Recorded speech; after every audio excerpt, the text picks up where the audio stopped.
दिव्यांग निराधारांच्या मानधनवाढीच्या लढ्याला यश, शासनाकडून 2500 रुपयांपर्यंत वाढीचा निर्णय। दिनांक 11 जुलै 2024 रोजी झरी परिसरातील शेकडो दिव्यांग व निराधार महिला वर्ग व पुरुषांच्या हक्कासाठी सामाजिक कार्यकर्ते व उपसरपंच गोपाल मडावी यांच्यासह अभिमन्यू बेलखडे, अशोक शर्लावार, कृष्णा कावडे, पांडुरंग पोयाम यांच्या नेतृत्वाखाली जोरदार मोर्चा तहसील कार्यालयावर काढण्यात आला होता। या आंदोलनात मुख्य मागणी दिव्यांग व निराधार मानधनात वाढ करण्याची होती।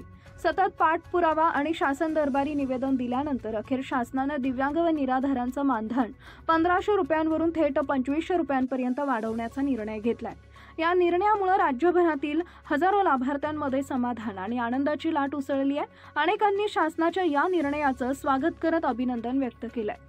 या आंदोलनाचं प्रमुख नेतृत्व करणारे गोपाल मडावी म्हणाले, आमची मूळ मागणी ही 6000 रुपयांची होती, मात्र शासनाने 2500 रुपये करण्याचा निर्णय घेतला, हे स्वागतार्ह आहे। आमचा लढा इथं थांबणार नाही। उर्वरित मागण्या पूर्ण होईपर्यंत आम्ही संविधानिक मार्गाने आंदोलन सुरूच ठेवणार आहोत। गोपाल मडावी यांनी लवकरच निराधारांना त्यांचे मानधन घरपोच मिळावे यासाठी पुन्हा एकदा आंदोलन छेडण्याची घोषणा केली। इंडिया न्यूज R7 जिल्हा प्रतिनिधी संदीप सूरपाम।